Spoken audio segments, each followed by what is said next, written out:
The champagne flute shattered against the marble floor, a jagged scream of glass that silenced the room. I stood frozen, my hand still outstretched, the sting of my wife's boss's words burning hotter than the spill of golden liquid soaking my shoes. "What's it like?" he'd said, his voice slick with mockery.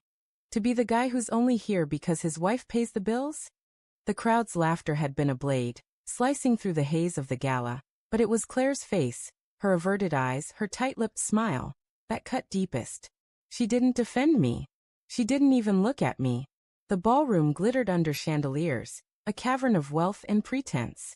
Men in tailored suits and women in sequin gowns swirled around us, their chatter resuming like a tide swallowing a scream. The air smelled of lavender perfume and roasted lamb, but all I could taste was the sour tang of humiliation. My tie felt like a noose.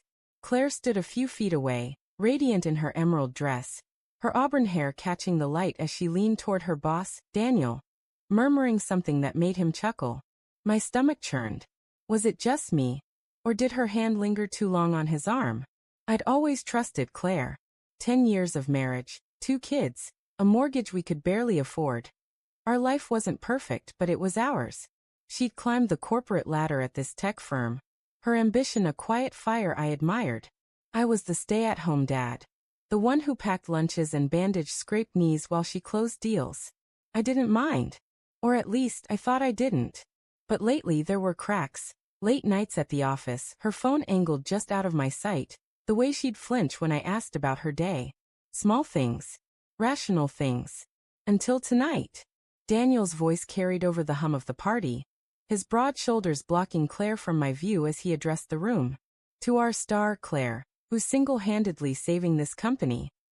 Another laugh, this one warm, approving. I watched her beam, her eyes sparkling in a way they hadn't for me in months. My chest tightened.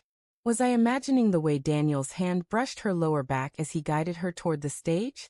The way she didn't pull away? I sipped my whiskey, the burn doing little to dull the unease coiling in my gut. The room felt too warm, the lights too bright. I scanned the crowd, catching snippets of conversation. Stock options, quarterly reports, someone's yacht. I didn't belong here. Claire had insisted I come, said it was important for her career. Just smile and nod. She told me that morning, her tone clipped as she adjusted my tie. I'd laughed it off then, but now her words felt like a warning. The band struck up a jazzy tune, and couples drifted to the dance floor. I caught sight of Claire and Daniel near the stage, their heads bent close, her laughter sharp and bright. My fingers tightened around my glass. She hadn't laughed like that with me in years. I tried to shake it off. Jealousy was a poison, and I wasn't that guy. But then I saw it. Daniel's hand slipped into his pocket, and a glint of gold caught the light. A bracelet. He pressed it into Claire's hand, his fingers lingering, and she didn't pull away. She slipped it into her clutch, her eyes darting around the room. Not to me. Never to me. My heart thudded, a dull roar in my ears. It could be innocent. A gift for her work, a bonus, a trinket. But the secrecy in her glance, the way her shoulders stiffened when she caught me watching. It wasn't right. I set my glass down, the clink against the table too loud in my head. I needed air. I needed answers. The balcony doors were heavy, the cool night air a slap against my skin. The city skyline glittered below, all sharp edges and distant lights. I leaned against the railing, my breath uneven, replaying every moment of the past few months. The late-night texts she'd dismissed as work. The perfume I didn't recognize on her coat. The way she'd stopped saying, "I love you" first. I told myself it was stress, that marriage ebbs and flows. But now, standing alone in the dark, I couldn't lie to myself anymore. "You okay out here?" Claire's voice startled me. She stood in the doorway, her dress shimmering like a mirage. Her expression was soft, concerned, but there was something guarded in her eyes, a wall I couldn't breach. "Fine," I said, my voice rougher than I meant. "Just needed a break from the circus." She stepped closer, her heels clicking on the stone. "Daniel can be a jerk sometimes. I'm sorry about what he said." I studied her face, searching for the woman I'd married. "Why didn't you say something? You just stood there." Her lips parted, but no words came. She looked away, her fingers twisting the strap of her clutch.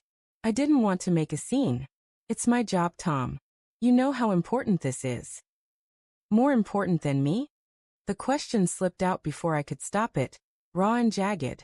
Her eyes flashed, a mix of guilt and defiance. That's not fair. Isn't it? I stepped closer, my voice low. What's in your bag, Claire? Her face paled, just for a second, but it was enough. My stomach dropped. What? The bracelet. From Daniel. What's that about? She laughed, but it was brittle, forced. It's nothing. A thank you for the project I closed. You're being ridiculous. Am I? My voice trembled, and I hated it. Because you don't look at me the way you look at him. You don't laugh with me like that. And you sure as hell don't hide gifts from me. Her silence was louder than any confession. The air between us crackled, heavy with unspoken truths. I wanted her to deny it, to laugh and pull me into her arms, to tell me I was wrong.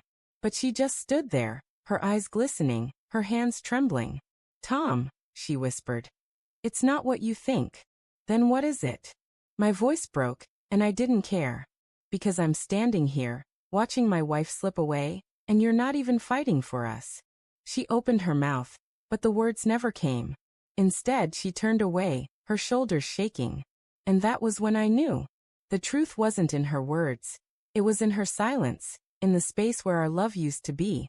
I pushed past her, back into the ballroom, my blood roaring. The crowd blurred, their faces a smear of privilege and indifference. Daniel was at the microphone now, his voice booming with some self-congratulatory speech. I didn't think. I didn't stop. I marched to the stage, my hands shaking with rage and heartbreak. Excuse me, I said, my voice cutting through his. The room fell silent, all eyes on me as I took the mic from his startled hands. Claire was at the edge of the crowd, her face pale, her eyes wide with panic. I'm Tom, I said, my voice steady despite the storm inside me. Claire's husband. You know, the guy who's only here because his wife pays the bills. A few nervous laughs rippled through the crowd, but I wasn't done. I've spent 10 years loving a woman who's standing here tonight, hiding secrets from me. Secrets like the bracelet her boss gave her. Secrets like the late nights, the texts, the distance I pretended not to see. Claire's gasp was audible, a sharp intake of breath that echoed in my chest. Daniel's face darkened, but I didn't care. The room was a pressure cooker, every eye locked on me, but all I saw was her.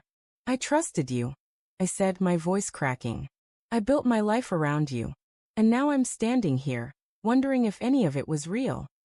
The silence was suffocating. Claire's eyes filled with tears, but she didn't move, didn't speak.